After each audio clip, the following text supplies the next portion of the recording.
गुणातीतोऽक्षरं ब्रह्म भगवान् पुरुषोत्तमः जनो जानिदं सत्यं मुच्यते भवबन्धनात् अमरवारसो गुणातीतथी सतत चालितो श्रीहरितणो भगतजी अने शास्त्री योगीजी प्रमुख स्वामीने श्री महंत थी प्रमुख स्वामीने श्री महंत थी।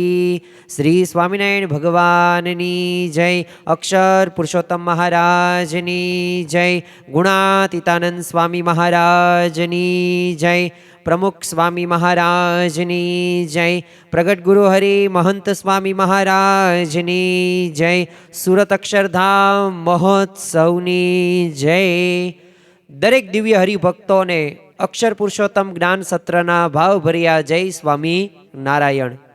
आजना आ ज्ञान सत्रनी अंदर सत्र 1 नी अंदर आपणे सौ कोई उपस्थित थया छीए अने गुणातीतानंद मूळ अक्षर सहजानंद एक परमेश्वर प्रगट सत्पुरुष मोक्षनु द्वार आ उपासनाना सिद्धांतने अनुसरीने ए आपणे घणा बधा वर्षोथी या सत्संग करीए छीए अने आध्यात्मिक मार्गनी अंदर ए ब्रह्मरूप थवा माटे एकांतिक भक्त थवा माटेना ए प्रयासो आपणे करी रह्या छीए अने तन मन अने सर्व प्रकारे ए आपणे सत्पुरुषनी अंदर जोडाण करवानुं ए प्रयत्न करी रह्या छीए। एटले के अक्षर जेवा गुण ए आपणे मेळवीने ए ब्रह्मरूप थईने परब्रह्मनी भक्ति करवाना आपणे अधिकारी बनवुं छे। परंतु ए माटे उपासना समजवी खूब जरूरी छे। अक्षरधाम जवा माटेनी 2 पाखो छे, एक आज्ञा छे अने एक उपासना छे। आज्ञा एटले नियम धर्म, स्वामिनारायण भगवाने आपेला नियम धर्मो। महंत स्वामी महाराजे लखेल सत्संग दीक्षा ग्रंथनी अंदर जे 315 श्लोकनी अंदर नियमो आपवामां आव्या छे ए बधी आज्ञा अने नियमो स्वामीनी वातो होय के गुणातीत गुरु परंपराए आपणने जे नियमो आप्या, जे धर्म आप्यो तेनुं आपणे पालन करीए। आ एक पाख छे। बीजी पाख जे महत्वनी छे एना करता पण वधु, कारण के उपासना ए अगत्यनी बाबत छे। गुणातीतानंद स्वामीए ते पहेला प्रकरणनी 56મી वातनी अंदर उपासनाने महत्वने दर्शावीने कह्युं छे के भगवाननी उपासनानुं बळ होय ने तो एने महाप्रलय जेवुं दुख आवी पड़े तो पण शुं समझे के देह तो पड़ी जशे ने आपणे भगवानना धाममां जशुं एम समजीने पोते सुख्यो रहे। तो जो उपासना एटले आपणे समजवी पड़े तो अक्षर पुरुषोत्तम ज्ञान सत्रनी अंदर आपणे आ सत्र 1 नी अंदर ए गुणातीत गुरु परंपरा अने स्वामिनारायण भगवानना ए समाधि प्रकरणना थोड़ाक एवा प्रसंगो जोवाना छीए। आम तो भगवान स्वामीनारायणे ए घणा बधा समाधि प्रकरणों चलावेला छे ने एवा प्रसंगो आपणने एमना जीवन चरित्र द्वारा ए आपणने प्राप्त थया छे। पण आजे आपणे विशेष ए अक्षर ब्रह्म ए गुणातीत गुरु परंपराना जीवन प्रसंगो ए समाधि प्रकरणना छे तो ए समाधि प्रकरणना प्रसंगो पण आजे जोशुं अने आ उपासनानुं बळ ए आपणे वधुमां वधु दृढ़ करीशुं। आ अक्षर पुरुषोत्तम उपासना जे ज्ञान सत्र छे एमांथी आपणे एवुं ज्ञान प्राप्त करवानुं छे के आपणा जे संशयो शंका ए आ कुशंकाने दूर करनारीने आपणे एवुं ज्ञान प्राप्त करवाना छीए। खरेखर तो ज्यां सुधी अज्ञान रूपी अंधकारनी अंदर ए आपणे फसायेला हशुं अने अपूर्णताथी ए आपणे जोडायेला हशुं त्यां सुधी ए सुखनो अनुभव थवानो नथी, ए प्रतीति पण आववानी नथी। एटले आ ज्ञान मेळवવું जरूरी छे। अघरी वातो छे परंतु आ अघरी वातोने पण जेम आपणे शेरो जेम गળી जईए ने खबर पण न पड़े, चावવો पण न पड़े एवी रीते आ उपासनानी वातोने आपणे पचाववी पड़शे। अने उपासना ए अगत्यनी वात छे अने उपासनाथी ज आपणुं कल्याण पण थाय छे। अने आपणने एवी शुद्ध उपासना ए ब्रह्म स्वरूप शास्त्रीजी महाराजे आपणने आपेली छे। ए गुणातीतानंद स्वामीए पोताना स्वमुखे ए ओळखाण करावी छे, श्रीजी महाराजे पण ओळखाण करावी छे। નંદ પરમહંસોએ પણ એ વાતને એ ચરિતાર્થ કરીને પોતાના જીવન દ્વારા અને પોતાના પ્રસંગો દ્વારા ઘણી બધી વખત તેઓએ જણાવેલું છે. એટલે આમ જોઈએ ને તો કંઈ આ નવો સિદ્ધાંત છે નહીં. આ અક્ષર પુરુષોત્તમ સિદ્ધાંત એ ઉપનિષદો હોય કે વેદો હોય કે શ્રીમદ ભગવદ્ ગીતા હોય, એની અંદર પણ આ બ્રહ્મની અક્ષરની વાતો આપવામાં આવેલી છે. અને એવા અક્ષર બ્રહ્મ એ ગુણાતીતાનંદ સ્વામી હતા, ને એ જ અક્ષર બ્રહ્મ એ આપણી ગુણાતીત ગુરુ પરંપરા છે. તો આજના આ અક્ષર પુરુષોત્તમ જ્ઞાન સત્રના પ્રથમ સત્રની અંદર એ આપણે ભગવાન સ્વામિનારાયણ અને ગુણાતીત ગુરુ પરંપરાનો દિવ્ય પ્રભાવ જ જોવાના છીએ. અને ખરેખર આ સત્ર આપણા જીવનમાં એક નવી દિશા આપશે. કારણ કે જ્યાં સુધી આપણે વિશ્વાસ સાથે જોડાશું નહીં, ત્યાં સુધી યથાર્થ રીતે ફળ પ્રાપ્ત થવાનું પણ નથી. આમ તો તમે જો ને, મનુષ્ય માત્રની એક આમ આગવી એક પ્રકૃતિ કયો કે સ્વભાવ કયો કે જેનો આમ પ્રભાવ જણાય ને એટલે એમાં પોતે આપોઆપ તણાઈ જાય. જ્યાં ચમત્કાર ત્યાં નમસ્કાર. એટલે માણસને આમ પ્રભાવ પડતો હોય ને કે અન્યને આમ સત્તા સંપત્તિ, પોતે કોઈકની સુંદરતા જોવે, કોઈકને પાછું સારું એવું ગાતા આવડતું હોય, સારું એવું બોલતા આવડતું હોય, સારો ધંધો વ્યવસાય નોકરી કરતા આવડતું હોય, તો એનામાં તરત તે પોતે આકર્ષિત થઈ જાય, પ્રભાવિત થઈ જાય. અને એ પોતે અનુભવે પણ છે. એટલે કોઈ પણ સાધન સંમતા કે સાહસિકતા એ સુવ્યવહારુતાને જાણીને એ પ્રભાવ આપોઆપ આપણને પડી જ જાય છે. તો આવા તો માયિક અને લૌકિક ઘટકો હોવાથી એ પ્રભાવ વાસ્તવમાં સાપેક્ષ અને અલ્પજીવી સાબિત થાય છે. કારણ કે બોલી તો બધાઈ શકે. આપણે એવું માનતા હોય કે મોઢે બોલવું અઘરું છે, એ તો ભાઈ તમે પ્રયાસ નથી કર્યો એટલે. બાકી પ્રયાસ કરો તો તમે પણ મોઢે ઘણું બધું બોલી શકો. અરે 25, 27, 30 કલાક શું, 100 કલાક, હજારો નહીં લાખો કલાક સુધી તમે મોઢે બોલી શકો. કોઈક એમ કહેતા હોય આ શ્રીમદ ભગવદ્ ગીતાના 700 શ્લોક કેટલા અઘરા છે. ન થાય. એ તો તમે કર્યા નથી એટલે ન થાય. બાકી 5-5, 7-7, 8-8 વર્ષના એ બાળકોએ, બાલિકાઓએ એ પોતે 700 શ્લોક તૈયાર કરી નાખે. મહાત્મા ગાંધીજીએ જ તે દરરોજ પોતે દાંતણ કરે અને એક શ્લોક કંઠસ્થ કરે તો 2 વર્ષની અંદર તો એમને શ્રીમદ ભગવદ્ ગીતા એ કંઠસ્થ થઈ ગઈ. કોઈક એવું પણ કે આંધળા હોય ને એટલે જોઈ શકતા ન હોય ને એ પોતે ક્યારેય તે પર્વત ન ચડી શકે. તો તમે જો કે એરિક પોતે અંધ જ હતા, દિવ્યાંગ હતો, પણ છતાં પણ જો માઉન્ટ એવરેસ્ટ પોતે સર કરી ગયો. કોઈક એમ કહે કે હાથ પગ જો ભાંગી ગયા હોય ને તો માઉન્ટ એવરેસ્ટ ચડી ન જ શકાય, અશક્ય વાત છે. તો તમે જો અરુણિમા સિંહા પોતે ચડી ગયા માઉન્ટ એવરેસ્ટ. તો આ સ્વાભાવિક રીતે લૌકિક જે સત્તા છે, સમૃદ્ધિ છે, આવડત છે, કળા છે, એ આપણે શીખી શકીએ અને કરી પણ શકીએ. એટલે સ્વાભાવિક રીતે એ ત્યાંથી પૂરું થઈ જતું નથી. એટલે જેને એક સમય આમ ઉમંગે ખભે બેસાડીને ફેરવતા હોય ને અને એની વાસ્તવિકતાની જાણ થાય એટલે સ્વાભાવિક રીતે એનો પ્રભાવ પણ ઓછો થઈ જાય અને એના ખાસડા મારતા પણ એ કોઈ ખચકાય નહીં. એમ ભગવાન અને ગુણાતીત સંતનો પ્રભાવ રહ્યો ને જે આપણને પડે છે એનું કારણ એમની કળા કે કુશળતા કે પ્રવચન કે પારાયણ કે પછી મોટા મોટા વ્યક્તિઓ હોય એ નમસ્કારો કરતા હોય કે એમનું સન્માન થતું હોય, એમને ચમત્કારો કર્યા હોય, બહુમાનો મેળવ્યા એ નથી. પરંતુ ભગવાન અને સંતની એમાં દિવ્યતા છે અને દિવ્યતા એમાં સાંગોપાંગ જોવા મળે છે. એ મહારે મુનિના ધ્યાનમાં ના આવે એવા પૂર્ણ પુરુષોત્તમ ભગવાન સ્વામિનારાયણને ગુણાતીત ગુરુ પરંપરાનો એ દિવ્ય પ્રભાવના જ્યારે આપણે પ્રસંગો જોઈએ ને ત્યારે આપણને ખ્યાલ આવે. અને એમનો પ્રભાવ આ લૌકિક રીતે જે આપણે આવડત, કળા, સંપત્તિ, ધન, દોલત, અરે 2 નંબરના કામ કરો ને તોય કરોડો નહીં ખરવોપતિ બની જાઓ. દુનિયાના એવા ઘણા બધા દ્રષ્ટાંતો છે કે જે પોતે અધર્મથી ચાલ્યા હોય અને કરોડો અબજોપતિ બની ગયા હોય, ખરવોપતિ બની ગયા હોય. તો લૌકિક રીતે તો આ બધું તે આપણે મેળવી શકીએ છીએ, એ કાંઈ મોટી વાત નથી. પણ જો એ મોક્ષનું કામ કરવું અને આપણામાં રહેલા કામ ક્રોધાદિક સ્વભાવો દૂર કરવા અને નિર્વાસનિક સ્થિતિ સુધી પહોંચાડવા, તો એ ખરેખર એ અઘરી વાતો છે. સમાધિ પ્રકરણ બોલવું સરળ છે, કારણ કે આપણે વર્ષોથી આ સમાધિ શબ્દ સાંભળીએ છીએ એટલે આપણને કાંઈ નવીનતા ન લાગે. પણ જો એની સાધનાનો પ્રયત્ન નથી કર્યો ને એટલે એની કઠિનતા આપણને જણાતી નથી.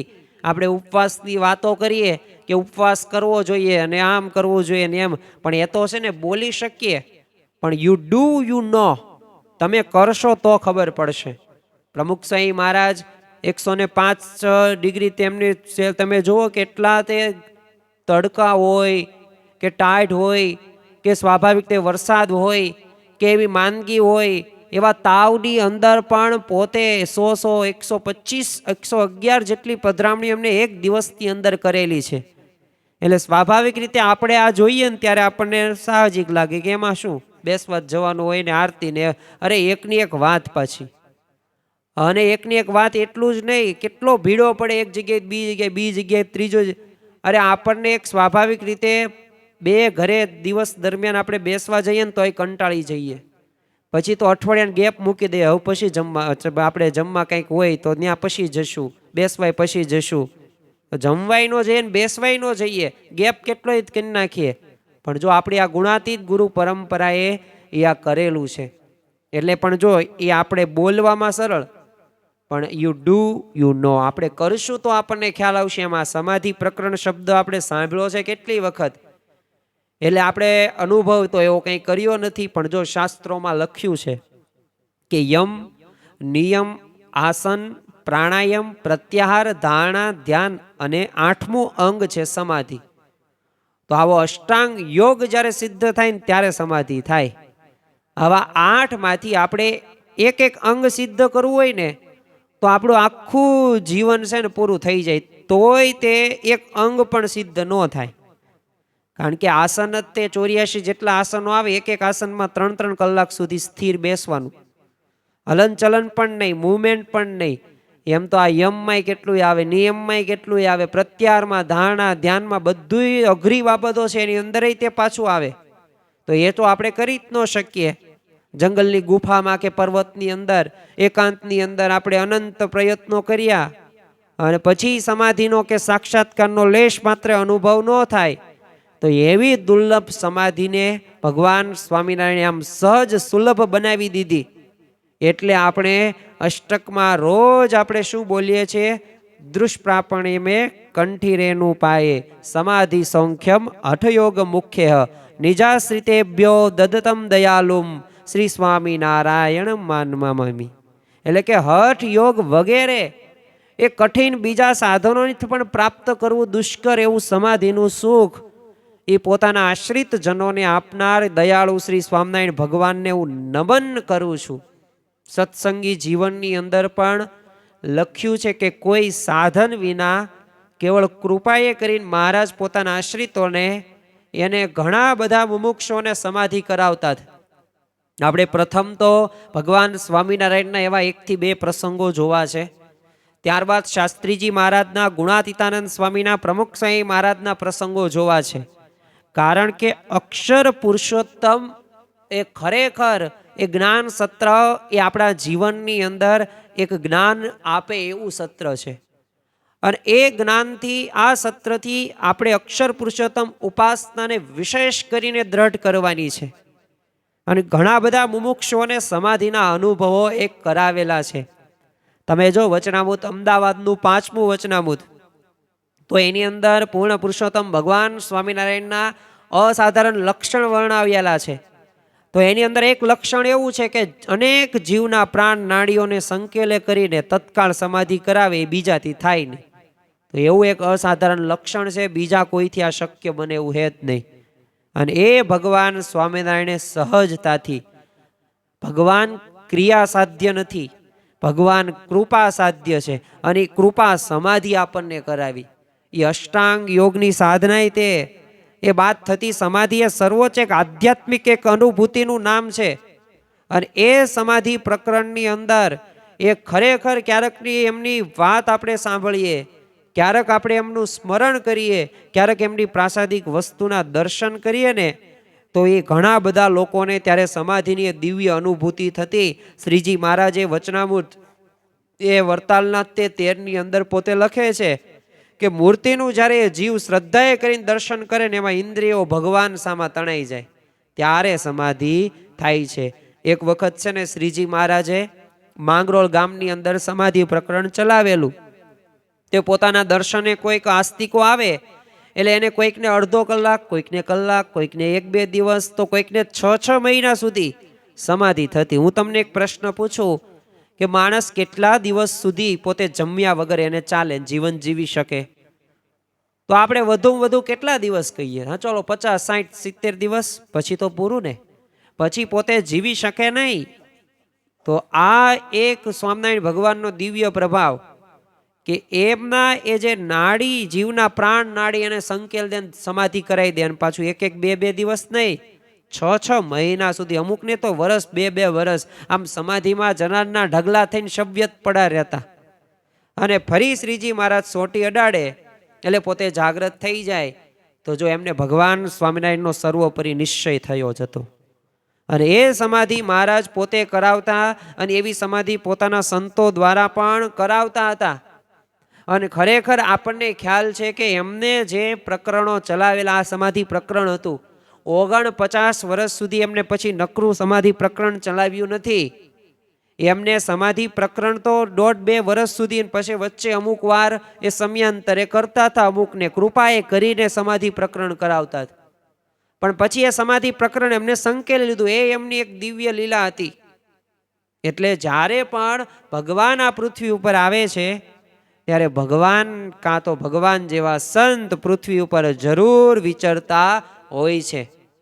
તો જો આ જે જીવને ઓળખાણ થઈ જાય એનું કલ્યાણ થઈ જાય. તો આપણને એ અક્ષર બ્રહ્મ ગુણાતીતાનંદ સ્વામી, એ ગુણાતીત ગુરુ પરંપરા આપણને પ્રાપ્તિ થઈ. અને ખરેખર આપણે બહુ ભાગ્યશાળી છીએ. અને એટલે જ આપણે બોલીએ છીએ, ધન્યોસ્મિ પૂર્ણ કામોસ્મિ, નિષ્પાપો નિર્ભય સુખી, અક્ષર ગુરુ યોગેન સ્વામિનારાયણ શ્રયાત. તો ખરેખર આપણે ભાગ્યશાળી છીએ.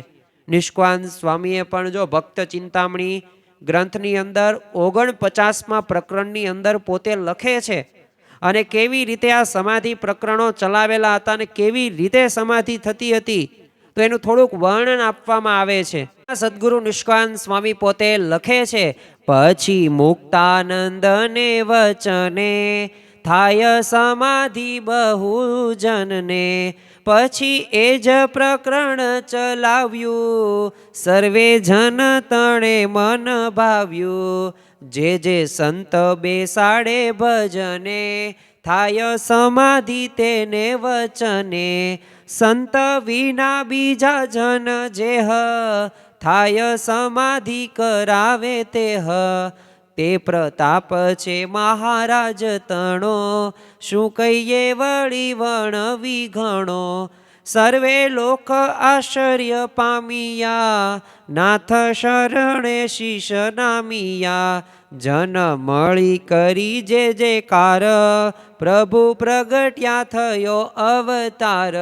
તો જો શ્રીજી મહારાજના સંપર્કની અંદર આવેલી જશ વસ્તુના દર્શન થઈ જાય ને, તો એનાથી પણ એ સમાધિ થઈ જતી. એકવાર સંતો છે ને વિચરણમાં જતા હતા, તો એ પહેલા છે ને મહારાજના દર્શને આવ્યા.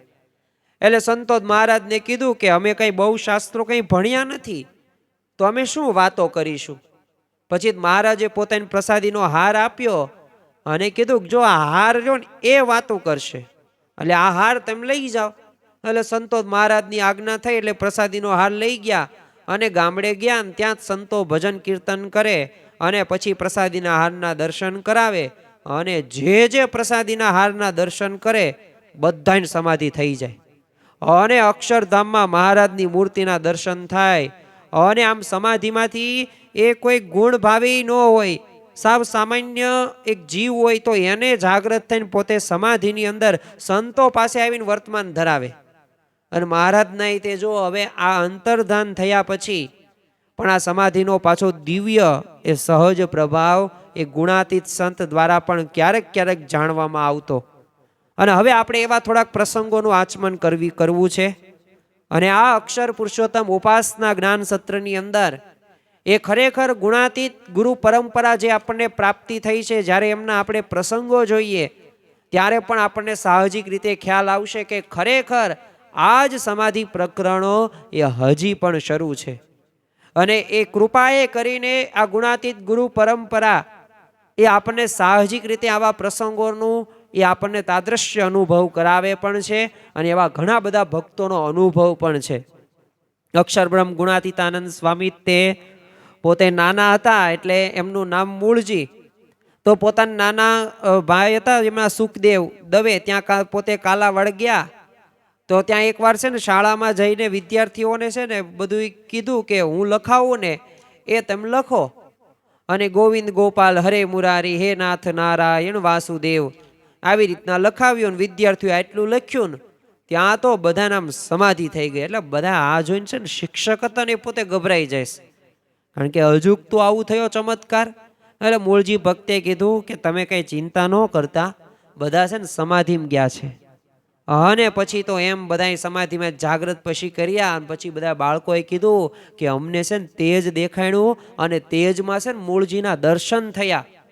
તો વિચાર કરો, મૂળ અનાદિ અક્ષર મૂર્તિ એવા ગુણાતીતાનંદ સ્વામીના એ તમે બાળપણના પણ પ્રસંગો જોવો ને ત્યારે પણ આપણને સ્પષ્ટ ખ્યાલ આવે કે એક મૂળજી શર્માએ એ ખરેખર બાળપણથી જ તે આ સમાધિ પ્રકરણ પણ એમને પણ આવા પ્રસંગો કરેલા. એક વખત બોટાદના પુરાણી તુલસી દવે છે ને ગુણાતીતાનંદ સ્વામીને કીધું કે મને છે ને આમ અષ્ટાંગ યોગ સિદ્ધ કરાવો, એટલે કે યમ નિયમ આસન ધ્યાન ધારણા અને સમાધિ.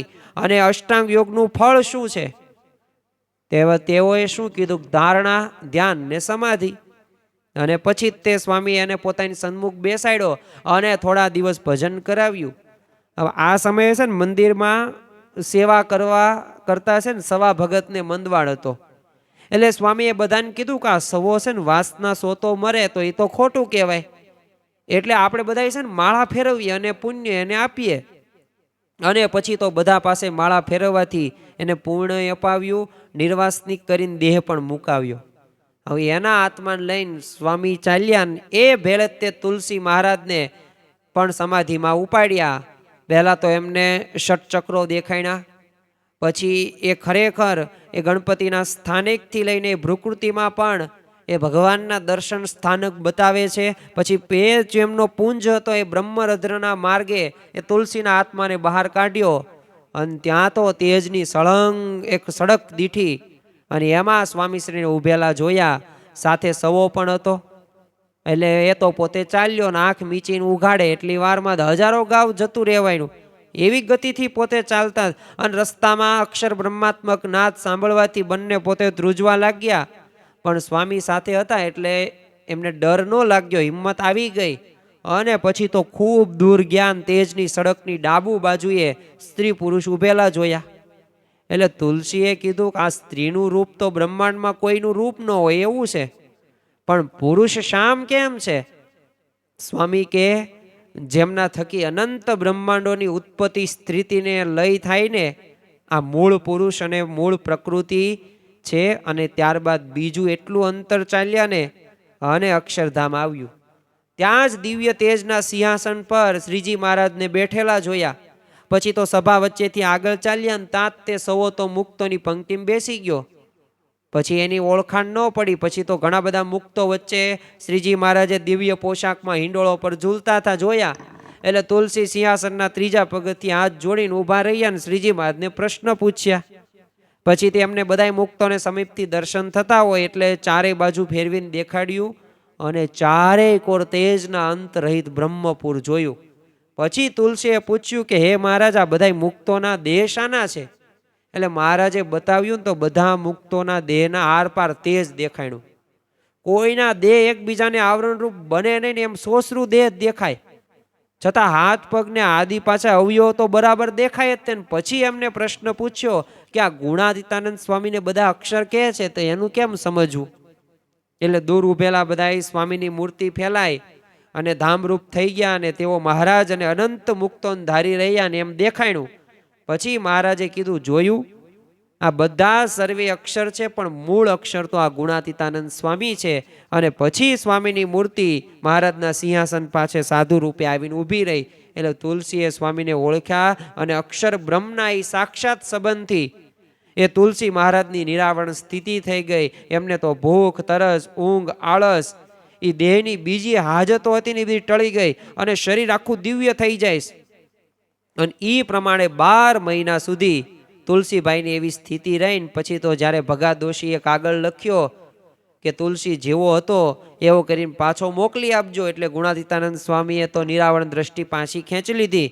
અને તુલસી મહારાજે આ સમાધિનો અનુભવની વાત પછી તો કોઠારી એ ગોવર્ધનભાઈને કરી અને એમને આ બધી વાતો પોતાના સેવક એક ગોકળ પાસે પણ એ લખાવી લીધી હતી. તો ખરેખર આ જ્યારે પ્રસંગ આપણે જોઈએ ને ત્યારે આપણને ખ્યાલ આવે કે આ મૂળ અનાદિ અક્ષર મૂર્તિ ગુણાતીતાનંદ સ્વામીએ જ તે કહ્યું છે કે 40 વર્ષ 4 મહિના 4 દિવસ હવે અમે અહીંયા રહ્યા જુનાગઢમાં, પણ હવે તો અમે મહુવા જઈને રહીશું. મહુવા કોણ? તો મહુવા પ્રાગજી ભક્ત. એમને પણ એવી સ્થિતિ પોતે પ્રાપ્ત કરેલી છે. હવે આ કઈ ઉપજાવેલી વાતો નથી, આ એક સચ્ચાઈ ભરી વાતો છે. અને આ ભગવાનને સંત રહ્યા એ આપણા પાસેથી શું અપેક્ષા રાખે છે? જો એ પૈસાની, ધનની જો આપણે માનતા હોય કે છેલ્લે મૂળ મુદ્દો તો ત્યાં જ છે, ધન સંપત્તિ, ચાલો આપણે એક એવું માની લઈએ, થોડોક આપણે નાસ્તિક થઈ જઈએ 2 મિનિટ માટે કે આપણે છે ને ભગવાનને સંત રહ્યાની આપણી પાસેથી પૈસા માગે છે, આપણી પાસે કામ કરાવે, સેવા નથી બોલતો, કામ કરાવે છે. ચાલો આપણે ઘડીક આવું માનીએ, પણ ચાલો એનો પણ થોડોક રિસર્ચ કરીએ આપણે, તો પછી એ પૈસા કે ધનથી શું કરે છે? શું ભગવાનને સંત રહ્યા એ પોતે મોજ મજા, કે ભગવાનને આ સંત રહ્યા એ આ મંદિરોની અંદર તો એ શું કાર્ય થાય? તો ત્યાં બાળ સભા હોય, યુવક સભા હોય, કે રવિ સભા હોય, કે સમયા ઉત્સવો, કે બાળકોમાં સંસ્કારોનું સિંચન કઈ રીતે થાય? તમે આજે જુઓ સમાજની અંદર બાળ સંસ્કારોની કેટલી જરૂરિયાત છે. આપણે એક ખાલી 2 મિનિટ માટે પ્રામાણિકતાથી આપણે ઘડીક એમ જ માનીએ કે આપણે ભગવાનને માનતા જ નથી, આપણે અક્ષર પુરુષોત્તમ ઉપાસના માનતા જ નથી, પણ 2 મિનિટ માટે હૃદય ઉપર હાથ મૂકીને થોડોક વિચાર કરીએ. અને કોઈની વાતોથી નહીં, મારી વાતો કે બીજા કોઈની વાતોથી આપણે ભરમાવાની જરૂર નથી, પણ એટલો તો આપણે વિચાર કરીએ કે એ બાળ સંસ્કારોની જરૂરિયાત શું છે. ને એ માટે એ બ્રહ્મ સ્વરૂપ યોગીજી મહારાજે 1954ની અંદર એ બાળ મંડળની શરૂઆત કરી. અને અત્યારે 15,000 કરતાં વધુ બાળ મંડળોની અંદર શું ગાળું બોલતા શીખવાડે છે? શું એવું શીખવામાં આવે છે કે તમે મોટા થાવ ને એટલે જેટલી આવક હોય ને બધી તે અહીંયા જ આપી દેજો, અને તમે છે ને સાધુ જ તે બધાય થાયજો, નોકરી ધંધા ભણવાનું તો કરતા જ નહીં, આ જ કરજો, આ જ કરવા જેવું છે. ચાલો સાંખ્યની વિચાર દ્રઢ કરવામાં આવે છે તો પ્રમુખ સ્વામી મહારાજ તો કહે છે કે ભણવું એ પણ એક ભક્તિ છે. ભણવું તો પહેલા નંબરે, આદર્શ વિદ્યાર્થી, આદર્શ બાળક બનવું, તો આ પણ વાતો શીખવવામાં આવે છે. સારા નાગરિક બનતા કઈ સ્વચ્છતા હોય, સ્વાસ્થ્ય હોય, શિક્ષણ હોય, આ તો એક બાળ મંડળની વાત કરવામાં આવી. આ સિવાય પણ તમે જુઓ કે ઘર સભા દ્વારા એ શું સાબિત કરવા માગે છે?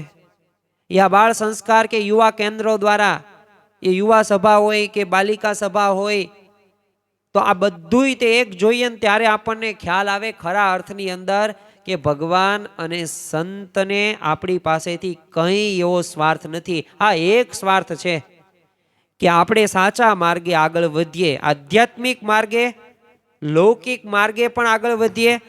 અને આપણું એક જે અનંત જન્મથી આપણે ભટકીએ છીએ, શાસ્ત્રોનો સાર હોય ને તો આત્મકલ્યાણ, તો આપણું આત્મકલ્યાણ થાય. આપણા જીવનમાં આવતા પ્રશ્નો, એ પ્રશ્નો ન લાગે એવી સ્થિત પ્રજ્ઞતા આપણા જીવનમાં આવી જાય અને આપણે ભગવાનનું એ ધામ આપણે જઈએ. અને જેમ શ્રીજી મહારાજે પણ વરદાન આપ્યું છે, મારા જનને અંતકાળે જરૂર તેડવા આવવું, બિરુદ મારું એનો બદલે એ સર્વે જનને જણાવવું.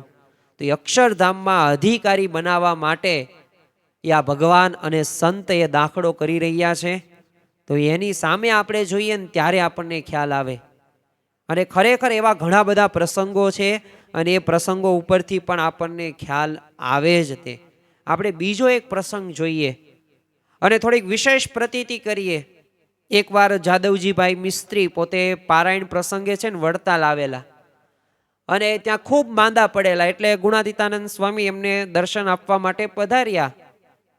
એટલે સ્વામીને કીધું કે મને ધામમાં લઈ જાઓ. તો સ્વામી એમની છાતી ઉપર હાથ મૂકીને સમાધિ કરાવી અને અક્ષરધામમાં શ્રીજી મહારાજના દિવ્ય સિંહાસન ઉપર વિરાજમાન હતા અને એ સિંહાસનનું નકશીકામ જોવા લાગ્યા. અને શ્રીજી મહારાજે કીધું કે એમાં જુઓ, એમાં શું જુઓ છો? તો પણ જોવા લાગ્યા. એટલે મહારાજે સ્વામીને કીધું તેમને ધામની લીલા બતાવો. એટલે સ્વામીએ શ્રીજી મહારાજની લીલાના અનેક દર્શન કરાવ્યા. પછી જાદવજીભાઈ સ્વામીને કીધું મને માયા બતાવો. અને આ સાંભળીને સ્વામી હસ્યાને કીધું કે આ દિવ્ય અક્ષરધામમાં પણ માયા જોવાનો એ અવ્યક્ત ભાવ રહે છે, એ જ જીવનું કારણ શરીર છે અને એનો નાશ થયા વગર અક્ષરધામમાં પણ રહી શકાતું નથી. સ્વામી કે ગાંડા, માયામાં શું જોવાનું છે? એ તો અનાદિકાળથી જોઈ જ મેલી છે. આ ધામ તો આ સંતના પ્રતાપે દેખ્યું, નહીં તો માયામાં તો ડૂબ્યા જ હતા ને. તોય તે જાદવજીભાઈએ હઠ પકડી. એટલે સ્વાભાવિક રીતે હઠ પકડી એટલે જીદ કરી. એટલે સ્વામીએ કીધું નીચે જો. અને એને નીચે જોયું અને માયાનું અતિ ઘાટું તન તમ દેખાણું અને એમને ફેર આવવા લાગ્યા ને આખું શરીર જાણે આમ ખેંચાતું હોય ને એવું લાગ્યું. અને એટલે તેઓએ કીધું કે સ્વામી આ તો ખેંચે છે. એટલે સ્વામી કે ભા, આ તો ભલભલાને ખેંચી જાય એવી છે ને આ પ્રમાણે સાંજ સુધી સમાધિમાં પછી રાખે છે. પછી તેઓ જાગ્યા ને ત્યારે કીધું કે સ્વામી અક્ષરધામનું કાંઈ સુખ. અને પછી સ્વામી એમનો એ તાવ ઉતાર્યો. તો જો મૂળ અનાદિ અક્ષર મૂર્તિ એવા ગુણાતીતાનંદ સ્વામીએ એ ત્યારે જાદવજીભાઈ મિસ્ત્રીને પણ આવી રીતે જ્યારે માંદા પડેલા ત્યારે અક્ષરધામનું એ સુખ પણ આપેલું અને એની એ જે હઠ હતી એ હઠ પણ પૂરી કરી. તમે જો આ બ્રહ્મ સ્વરૂપ શાસ્ત્રીજી મહારાજ, આપણે એમના પણ એ થોડાક પ્રસંગો જોઈએ અને ઐશ્વર્યના, જેથી આપણને ખ્યાલ આવે. પણ મારે તમને થોડીક જુદી વાતો કરવી છે કે જ્યારે આ BAPS સંસ્થાની એમને સ્થાપના ન કરી એ પૂર્વે જ્યારે બાળપણની અંદર પણ એમણે ઘણા બધા પ્રલોભનોને ઠુકરાવ્યા હતા. અરે એમને કોઠાર સંભાળવાનું કહ્યું હતું. અરે સાધુ બની ગયા પછી તે સારંગપુર મંદિરના પોતે કોઠારી હતા. આવું કોઠારી હોય એટલે બધો વહીવટ એમના હાથની અંદર હોય. એમને પૂછીને કંઈ આઘી પાખી વસ્તુ પણ ન કરાય એટલી તો પોતે સત્તા હોય. છતાં પણ તમે જોવો કે આંગળીને વેઢે ગણાય તેટલા સંતો, કોઈ પણ પ્રકારની વ્યવસ્થા નહીં, દાણા નહીં, પાણા નહીં, માણા નહીં, પાણાય નહીં, કઈ વ્યવસ્થા નહીં, પણ એક સિદ્ધાંત માટે એ પોતે વડતાલ સંસ્થાથી અલગ થાય છે. એમનામાં ભાવના શું હતી કે આ અક્ષર પુરુષોત્તમ જ્ઞાન સાચું છે અને આ સિદ્ધાંતની વાત એ મારે હવે જગ પ્રસિદ્ધ કરવી. એના માટે ગમે એટલી ઉપાધિ નો આવે, એ ઉપાધિ પણ મારે સહન કરવી છે. અને એ પ્રશ્નો વચ્ચે પણ આ અક્ષર પુરુષોત્તમ એ ઉપાસના દિગંતમાં મારે ડંકો વગાડવો છે. તમે જુઓ કે એ પોતે કરી બતાવ્યું. મહંત સ્વામી મહારાજ તો ઘણી વખત કહે છે કે જો આ શાસ્ત્રીજી મહારાજ જો જન્મ્યા ન હોત ને તો ખરેખર આ ઉપાસના આપણને મળી જ ન હોત. આપણને આ શુદ્ધ ઉપાસના અક્ષર પુરુષોત્તમ ઉપાસના મળી એ કોઈ સામાન્ય વાત નથી. એટલે આપણે ભાગ્યશાળી છીએ, ધન્ય છીએ, નિષ્પાપ છીએ, સુખી છીએ. અને ખરેખર શાસ્ત્રીજી મહારાજે તે એ સમાધિની અંદર પરંપરાનો પ્રૌઢ પ્રતાપ એમને જણાવ્યો છે અને ઘણા બધા ઈશ્વરીના અનુભવો પણ કરાવ્યા છે. થોડાક આપણે પ્રસંગો જોઈએ આજે અને વધુ દ્રઢ કરવાનો આપણે પ્રયત્ન કરીએ. તો સારંગપુરની અંદર વાડીમાં છે ને બાજરો કાપતા કાપતા છે ને શાસ્ત્રીજી મહારાજની મૂર્તિમાં છે ને લક્ષ થઈ જવાથી છે ને કરાળીના એક હરમાનભાઈની સમાધિ થઈ ગઈ. એટલે મહારાજ અને સ્વામીની તો મૂર્તિના અક્ષરધામમાં એને સાક્ષાત દર્શન થયા અને સમાધિ અવસ્થાની અંદર તેઓ દોડતા દોડતા મંદિરમાં ગયા. તો અહીંયા મહારાજની મૂર્તિના દર્શન કરતા કરતા છે ને કોઈક પ્રાર્થના કરતા હોય એવું એમને બધાને લાગ્યું. એટલે એકાએક એમના હાથમાં છે ને કોપરું અને તલ સાંકળીનો પ્રસાદ મહારાજે આપેલો. એટલે ફરી બીજી વખત પ્રસાદ આપ્યો. તે એના હાથમાં ન સમયણો ને એટલે એમાંથી પ્રસાદ લેવા લાગ્યા. એટલે પછી ત્યાં દોડીને તેઓ વાડીમાં છે ને સ્વામીશ્રી પાસે આવ્યા ને બંને હાથમાંથી એ બધી પ્રસાદી હતી ને એ સ્વામીશ્રીને આપી દીધી. એટલે બીજા સૌએ પણ લીધેલી પ્રસાદી સ્વામીશ્રીને આપી દીધી. પછી શાસ્ત્રીજી મહારાજ પાથરણું પથરાવીને ત્યાં બિરાજ્યા અને સૌને મહારાજે આપેલી આ બધી દિવ્ય પ્રસાદી વહેંચવા લાગ્યા. અને ધીરે ધીરે ત્યાં જળજીના સમયા ઉપર આવેલા બધાની જાણ થઈ ગઈ. એટલે બધા હરિભક્તોએ છે ને આ દિવ્ય પ્રસાદી લેવા માટે પોતે ઉમટી પડે છે. તે સ્વામીશ્રી પણ હસતા હસતા લગભગ 1000 હરિભક્તોને આ પ્રસાદ વહેંચ્યો. છતાં પણ એમની પાસે પહેલા જેટલો પ્રસાદ હતો ને એટલો જ વધ્યો હતો. તો જો આ અક્ષર બ્રહ્મની તાકાત છે. અને આ ગુણાતીત ગુરુ પરંપરાની પ્રાપ્તિ આપણને થઈ છે. એટલે આ કોઈ સામાન્ય વાત નથી, આ કઈ ઉપજાવેલી વાત નથી કે ખોટી રીતે આપણને મનની અંદર બ્રેન વોશ કરીને નાખી દેવાની વાત નથી. આ બધાય પ્રસંગો નામ શીખે એ બધાય અનુભવો થયેલા છે.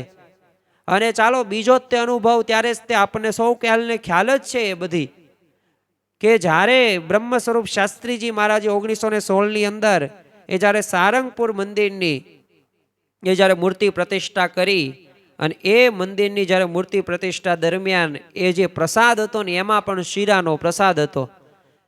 હોજ ભરીને શીરો બનાવેલો હતો. હવે હરિભક્તો એસ્ટિમેટ કરતા વધી ગયા. સ્વાભાવિક રીતે ઘરની અંદર 10 મહેમાનો આવવાના હોય ને અને 10ની જગ્યાએ 13 આવે ને તો 3-4 તો ભૂખ્યા જ રહે. એટલે આપણે સ્વાભાવિક રીતે પછી બીજું બનાવવું પડે. તો અહીંયા તો હવે શીરો એક સાથે ઘણા બધા હરિભક્તો હજારો સંખ્યાની અંદર વધી ગયા. એટલે કરે શું, એટલે શાસ્ત્રીજી મહારાજ પાસે ભક્તો જાય છે, વ્યવસ્થાપકો, અને વાત કરે છે કે આવી રીતે થયું છે. એટલે શાસ્ત્રીજી મહારાજ ત્યાં આવે છે અને અક્ષર પુરુષોત્તમ મૂર્તિ એટલે ભગવાનને ત્યાં મૂકે છે અને કહે છે પ્રાર્થના કરો, ધૂન કરો, હવે તમારે એ શેરો ખૂટશે નહીં. અને જો એવું જ થયું કે સમયો એ પૂરો થયો, જમણવાર પૂરું થયું, તો શીરો એમ ના એમ આજુબાજુ બધા ગામડા હતા ને એમાંય સારંગપુર નજીક બોટાદ આવેલું છે. તો ત્યાં બોટાદમાં તે પાંજરાપોળ હતું, તો ત્યાં પણ શેરો એ પોતે ઘણો બધો એ દેવામાં આવ્યો હતો ગૌશાળાની અંદર. તે તો જો ખરેખર આવો ચમત્કાર ત્યારે થયેલો. તો આવા તો ઘણા બધા ચમત્કારો એ આપણને જોવા મળે જ છે. આપણું જ્યારે એમનું જીવન ચરિત્ર વાંચીએ ત્યારે આપણને ખ્યાલ આવે. એટલે અહીંયા પ્રસાદ તો એમ નામ રહ્યો. પછી તો હરમાનભાઈએ સ્વામીશ્રીના પૂછવાથી કીધું કે આ સમાધિ થતાં જ આપના દિવ્ય સ્વરૂપે દર્શન થયા અને આપ આગળ ને હું પાછળ, અને એ રીતે મહાત્મ જેવું ઘોર ઘોર અંધારું ભેદીને એ પ્રકાશમાં આવ્યા. અને કોટી સૂર્યચંદ્રના પ્રકાશને પણ લજ્જા પમાડે ને એવા શીતળ અને શાંત અક્ષરધામના પ્રકાશમાં અનંત મુક્તો સહિત મહારાજ બિરાજમાન હતા. અને મેં મહારાજની આરતી ઉતારીને પ્રસાદ માગ્યો, પણ મહારાજ હસવા લાગ્યા. અને છેવટે મારી પ્રાર્થના સાંભળીને ભક્તિ માતાએ મને પ્રસાદ આપવા મહારાજને કીધેલું. એટલે મહારાજે આ પ્રસાદ આપ્યો અને કીધું કે પ્રસાદ સ્વામીને આપજે. અને પછી પ્રસાદ લઈને આપની પાસે હું આવ્યો. હવે આ પ્રસંગ આશાભાઈના પુત્ર રમણભાઈ અને દત્તક રામના પુત્ર એ જયદેવને પણ સમાધિ એ થઈ હતી. તો જો આવા તો ઘણા બધા પ્રસંગો છે. ખંભાતના તે પ્રભુદાસ બ્રહ્મભટ્ટને મહારાજના દર્શન થતા હતા, પણ છેલ્લા 2 વર્ષથી છે ને બંધ થયા.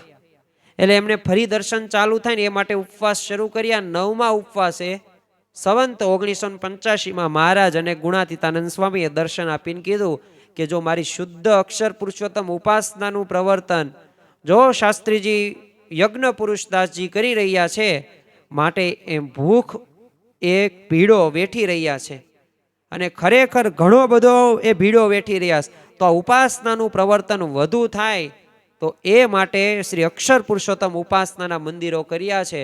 તો અતિ શ્રમ વેઠ્યો છે, એટલે અમે પ્રસન્ન થયા છીએ.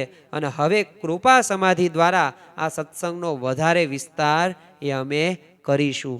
તો જો ત્યારે પણ એમને એ અનુભવ થયો. આ રીતે તો મહારાજ સ્વામીના સંકલ્પ અનુસાર એ સંવંત 1985ની અંદર મહાસુદ છઠનો દિવસ સારંગપુર હરિકૃષ્ણ મહારાજની મૂર્તિ પ્રતિષ્ઠા પછી તે એ મૂર્તિ સમક્ષ જ્યારે આચાર્ય શ્રી લક્ષ્મી પ્રસાદજી દાસજી પુત્ર પાંડે શ્રી રાધારમણ પ્રસાદજી એ બધા દર્શન કરતા કરતા સમાધિ થઈ. બધા ગભરાઈ ગયા. એટલે શાસ્ત્રીજી મહારાજે કીધું કે ચિંતા ન કરતા, તેમને પછી સુવડાવી દો. અને ત્યાર પછી 3 કલાક પછી પોતે જાગ્રત થયા. અને શાસ્ત્રીજી મહારાજ પાસે એ લાવવામાં આવ્યા ને ત્યારે એમણે સમાધિમાં જે થયેલા અદ્ભુત દર્શનનો પછી ઉલ્લેખ એ કર્યો.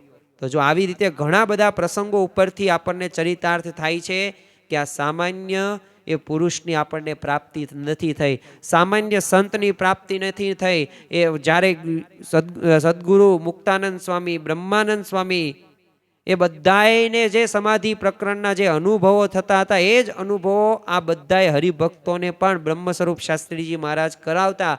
અને મૂળ અનાદિ અક્ષરમૂર્તિ ગુણાતીતાનંદ સ્વામીએ કીધું છે, તમારા દેહ તો 25-30 વર્ષની અંદર પડી જશે, પણ હું તો ચિરંજીવી છું અને સત્પુરુષ પૃથ્વી ઉપરથી ક્યારેય જતા જ નથી.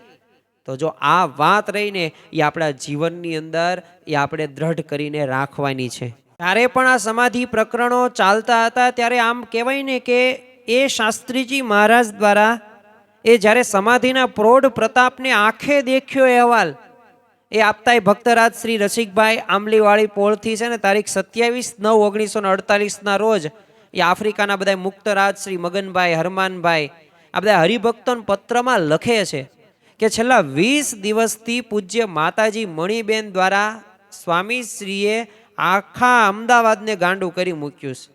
મોટા મોટા મિલ માલિકો અને બધા જે શેઠિયાઓ હોય ને એ બધાને વેપારીઓએ તમામને ઘણું બધું આશ્ચર્ય થયું છે.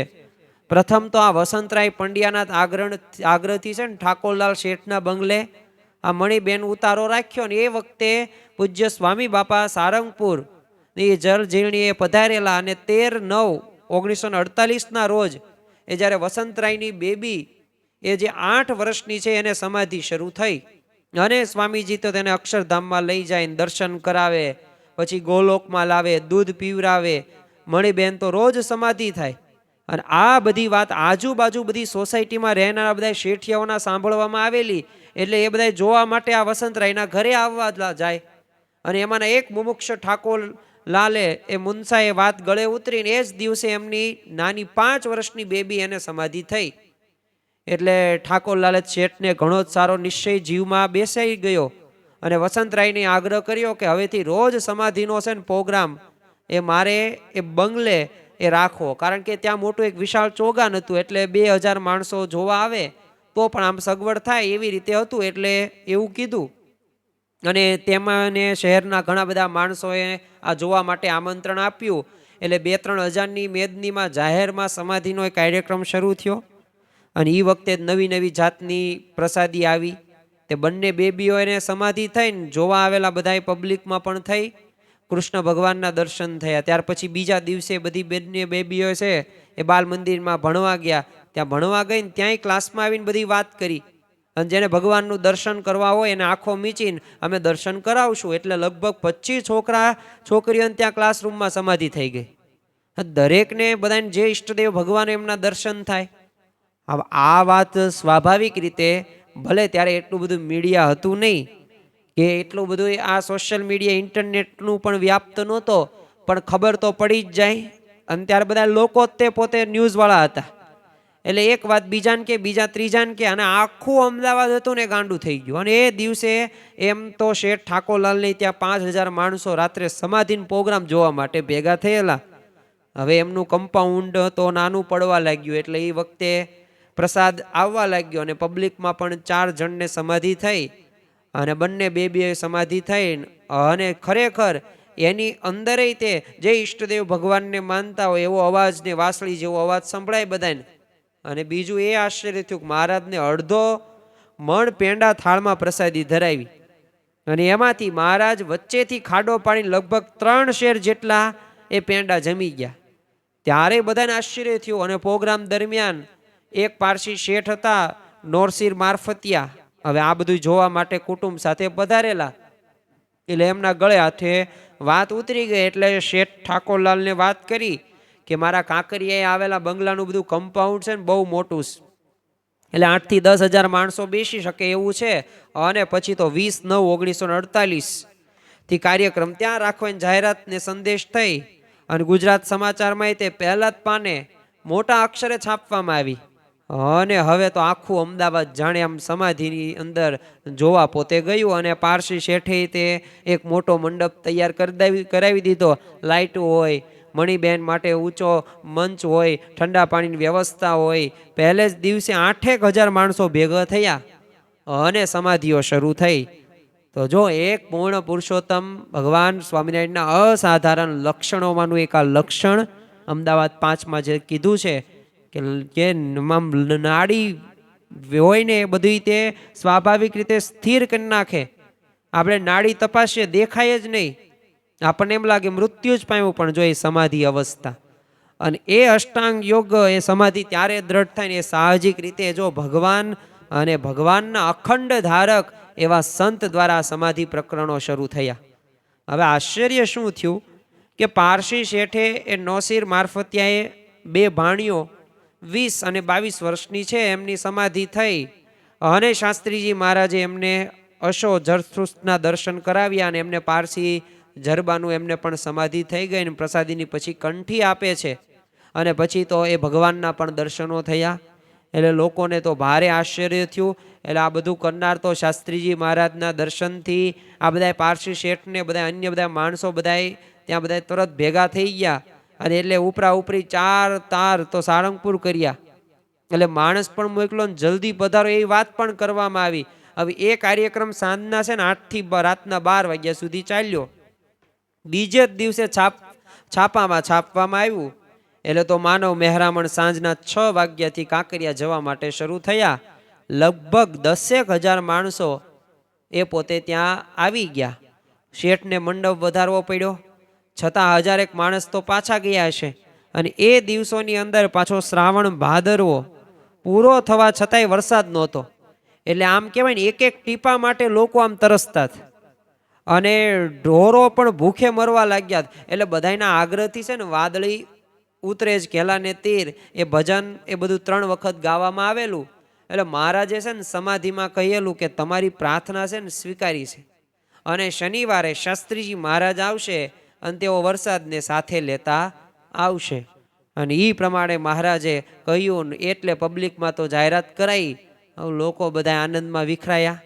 બીજા જ દિવસે પબ્લિકમાં 3 જણને સમાધિ થઈ અને એમને પોતાના જે ઈષ્ટદેવ ભગવાન હતા એમના દર્શન થયા. એટલે જાતે જ પોતે માઇક્રોફોન આગળ લાવીને બધાને પબ્લિકને જણાવ્યું. ને છેલ્લે તો એ દિવસે તો મંડપ પણ ઘણો બધો મોટો કરવામાં આવેલો અને 12,000 માણસ મંડપમાં બેસી શક્યું. બહાર પણ 5,000 માણસ ઊભું થયું.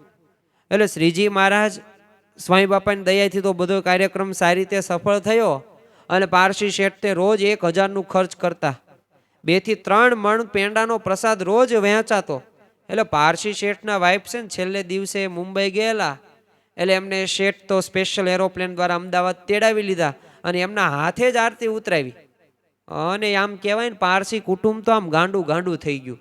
અને સ્વામી શ્રીજીએ પણ પોતાના ભક્તોના મનોરથો પૂરા કરવા માટે એ બધાએ કાઠિયાવાડના કાર્યક્રમો બધા રદ કર્યા. 24/9/1948ના રોજ 5 વાગ્યે અમદાવાદ પધાર્યા. અગાઉથી તો એ તારથી તો ખબર આપેલી જ હતી. એટલે પારસી શેઠે તદ્દન નવી કાર મોકલેલી અને એ જ દિવસે એ વેચાતી લીધેલી અને પોતે હંકારીને આંબલી પોળે આવેલા સ્વામીને લઈને. અને જ્યાં સ્વામીજીએ નવી મોટરમાં લાવવાનું એ સમાધિમાં 4 દિવસ પહેલા એ પારસીબાઈએ જોયેલું જ હતું. એટલે નવી મોટર લીધી હતી. એટલે સ્વામીશ્રી 5 વાગે સ્ટેશને ઉતર્યા. વરસાદની શરૂઆત થઈ ગઈ અને સ્વામીજી આવ્યા અને વરસાદ પણ પડવા લાગ્યો. પછી તો શેઠ ઠાકોરલાલને બંગલે ગયા, ત્યારબાદ જમાડ્યા. સ્વામીશ્રી આંબલી પોળે પધાર્યા. પછી પૂજ્ય નિર્ગુણદાસ સ્વામીએ પણ સમાધિની આ બધી અદ્ભુત વાતો હતી એ પૂર્વ વડાપ્રધાન શ્રી ગુરજારીલાલ નંદા હતા એમને પત્ર દ્વારા પણ જણાવેલી. તો જો ગુણાતીતાનંદ સ્વામીએ એ જે 3જા પ્રકરણની 4થી વાતની અંદર કીધું છે કે આજ તો બધો ચમકનો પર્વત આવ્યો છે, નહીં તો બધું બ્રહ્માંડ તણાય કેમ, એમ વાત કરીને બોલ્યા કે આજ તો સર્વે કારણ એવા જે પુરુષોત્તમ એ જ પધાર્યા છે. અને આ વાતની પ્રતીતિ આપણને જો શ્રીજી મહારાજ અને ગુણાતીત સંતના આ સમાધિ પ્રકરણ પાછું સાહજિક રીતે આવી રીતે સમાધિના એ પ્રકરણના પ્રસંગો એ આપણને ખ્યાલ આવે છે. શ્રીજી મહારાજે પણ આ સમાધિ પ્રકરણોના ચલાવેલું હતું. સાથે સાથે ગુણાતીતાનંદ સ્વામી એ શાસ્ત્રીજી મહારાજે એક આપણે પ્રસંગ જોઈને આજની આ જ્ઞાન સત્ર આપણે પૂરું કરીએ તો એ બ્રહ્મ સ્વરૂપ પ્રમુખ સ્વામી મહારાજ આ 1980ની અંદર છે ને ઓક્ટોબરની અંદર બોસ્ટનમાં હતા. ત્યાં પ્રમુખ સ્વામી મહારાજની છે ને આંખની એ મોતિયાનું ઓપરેશન કરવાનું હતું. એટલે ઓપરેશનના કલાક પહેલાંથી જ તે ન્યુયોર્કના બધા થોડા બધા હરિભક્તો હતા, એ બાય બાય બધા ધૂન કરતા હતા. હવે અચાનક છે ને મણિબેનને સમાધિ થઈ. એટલે બધાય ગભરાઈ ગયા, કારણ કે શરીર આખું છે ને કાષ્ઠવ્રત હતું. અને ત્યાં જ બીજા બાય ભક્ત હતા, હસુબેન બેઠા હતા. તો એમણે આફ્રિકામાં સમાધિ થતી હતી ને એ જોઈ હતી. એટલે એમણે મણિબેનને ત્યાં ઠાકોરજીના આગળ સુવડાવીને ધૂન ચાલુ રખાવી અને થોડા જ સમય પછી તેઓ પોતે જાગૃત થયા, પણ કંઈ બોલે નહીં. પછી તો પૂછે તો પણ ન કહે. એટલે થોડા સમય પછી ઘણા બધા યુવકો મણિબેન સાથે બોસ્ટન બાપાના દર્શન માટે જતા હતા. અને એ વખતે છે ને એક યુવક, એટલે કે હાલ પૂજ્ય યજ્ઞવલ્લભદાસ સ્વામી, એમને સમાધિ અંગે પૂછ્યું.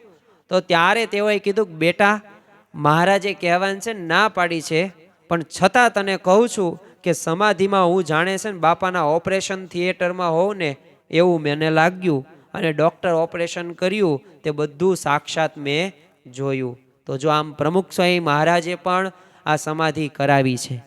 તો આપણને આવી ગુણાતીત ગુરુ પરંપરા મળેલી છે કે એ જે અઘરી એક જે સમાધિ પ્રકરણ એ સાહજિક રીતે એ ઘણા બધા ભક્તોને સંતોને અનુભવ થતો હતો. પ્રમુખ સ્વામી મહારાજે એક વખત ન્યુયોર્કની અંદર ડૉક્ટર કેસી પટેલના ત્યાં યુવકો બધા સાથે બેઠેલા હતા. તો ત્યાં અતુલ એક અજમેરા નામનો યુવક આવેલો. તો બાપા એને કહે કે અતુલ, તને નાવિક સાચા મળ્યા છે એટલે અક્ષરધામમાં લઈ જશે. એટલે વાતચીત દરમિયાન છે ને સમાધિની વાત નીકળી એટલે અતુલ વિચારમાં પડી ગયો. એટલે બાપાએ કીધું કે અતુલ, તું શું વિચારે છો? સમાધિ કરાવો એમને? તો સમાધિમાં જેને જોવાના છે ને તે તને નથી દેખાતા? અને પછી તો એને હાથ પકડીને કીધું કે સમાધિમાં દેખાય છે તેમાં ઓહો પણું રહે, પ્રત્યક્ષ સામે બેઠા હોય તો એમાં ન જણાય. પણ બે એક જ છે, મનાય છે કે પછી ભડકો જોવો છે? તો જો આપણે સમાધિમાં જ દર્શન કરીએ છીએ એમ માનવું, પછી કોઈ સંકલ્પ રહે નહીં. તો ખરેખર આવા ભગવાન અને ભગવાન જેવા સંતની આપણને પ્રાપ્તિ થઈ છે એ મારે રહેવાનું ધામ છે.